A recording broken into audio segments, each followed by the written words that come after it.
جیسا کہ حضرت داؤد علیہ السلام پر زبور کو نازل کیا تو میں نے اس زبور میں بھی اعلان فرما دیا کہ یقیناً میرے زمین کے وارثین، یہ جو زمین ہے اس کے وارثین اگر کوئی ہے تو اللہ کے نیک بندے، اللہ کے نیک بندے، صالحین، بزرگان دین، علماء اکرام۔ عزیزان گرامی، ہم یہاں پر اس دنیا میں آتے ہیں،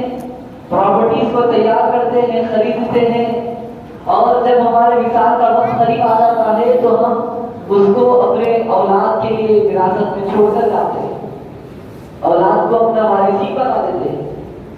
لیکن اللہ تبارک و تعالیٰ قرآن مجید میں یہ بیان فرماتا ہے کہ میں نے اس کتاب میں تو فرما رہا ہوں، قرآن میں تو ذکر کر ہی رہا ہوں، لیکن اس سے پہلے جو ہزاروں سال پہلے زبور نازل کی گئی اس میں بھی میں نے یہ اعلان فرما دیا کہ یہ جو زمین ہے یہ اولیاء و صالحین کی زمین، یہ انہی کے لیے پیدا کی گئی ہے۔ عزیزان گرامی، یہاں پر کچھ علماء کا اختلاف ہوتا ہے۔ اللہ نے اس آیت کریمہ میں زمین کا لفظ ارشاد فرمایا، بعض مفسرین یہ کہتے ہیں کہ اس زمین کے الفاظ سے مراد جنت کی زمین، بعض علماء کا یہ کہنا ہے کہ اللہ نے جو زمین کا وارث علماء کو اور اللہ کے نیک بندوں کو بنایا ہے وہ جنت کی زمین، اور بعض یہ کہتے ہیں اگر کوئی حقیقت میں ہے تو اللہ کے نیک بندے، وہ بزرگان دین ہیں، وہ اولیاء ہیں، وہ صالحین ہیں، حقیقت ہے۔ اب یہاں پر اب آپ غور کریں کہ جب اللہ تبارک و تعالیٰ اپنے پروردگار، اپنے نیک بندوں کو زمین کا وارث بنا دیتا ہے تو یہ کیا کیا راستہ ہے، کس طرح ان کی زندگی ہوتی ہے، اس کو بھی سمجھ کرے۔ عزیزان گرامی، جب اللہ تعالیٰ اولیاء و صالحین کو زمین کا وارث بنا دیتا ہے تو انہیں یعنی ان حضرات کو اپنے فضل و کرم سے صاحب تصرف بنا دیتا ہے، با اختیار بنا دیتا ہے، یعنی ان کو اختیارات عطا کیے جاتے ہیں، انہیں اسراف کرنے کا اختیار دے دیا جاتا ہے، اور ان سے ایسے خلاف عادات کام ظاہر ہوتے ہیں جن کو کرامت کہا جاتا ہے، جو عام انسانوں کے لیے ناممکن ہوتے ہیں،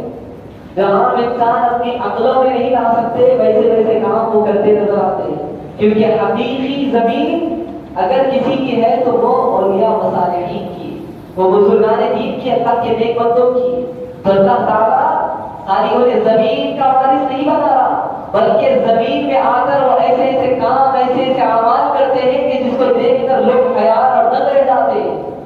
عزیزان گرامی، آج میں آپ حضرات کے سامنے قرآن و حدیث کی روشنی میں کرامت کی حقانیت کو بیان کرنے کے لیے حاضر ہوا ہوں۔ تو سب سے پہلے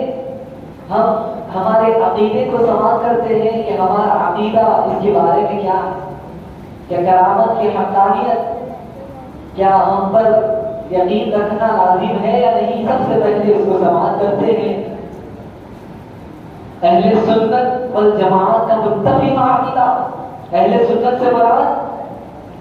جو تمام کے تمام امام ہیں، جو چار کے چار امام ہیں، امام مالک، امام احمد بن حنبل، امام شافعی اور ہمارے امام اعظم ابو حنیفہ رضی اللہ تعالی عنہ، اس تمام کا یہ عقیدہ ہے کہ کرامات حق ہے، برحق ہے۔ عزیزان گرامی، ایک اور بات عرض کرتا چلوں، فضل عقائد میں پڑھائی جانے والی مشہور کتاب، درس نظامی کی مشہور کتاب شرح عقائد نصیبی کے صفحے نمبر 144 میں لکھا گیا ہے کہ وَكَرَامَاتُ الْأَوْلِيَاءِ حَقٌّ، یعنی اولیاء کرام کی کرامات برحق ہے، اس میں کوئی شک و شبہ نہیں۔ یہ ہمارا عقیدہ ہے،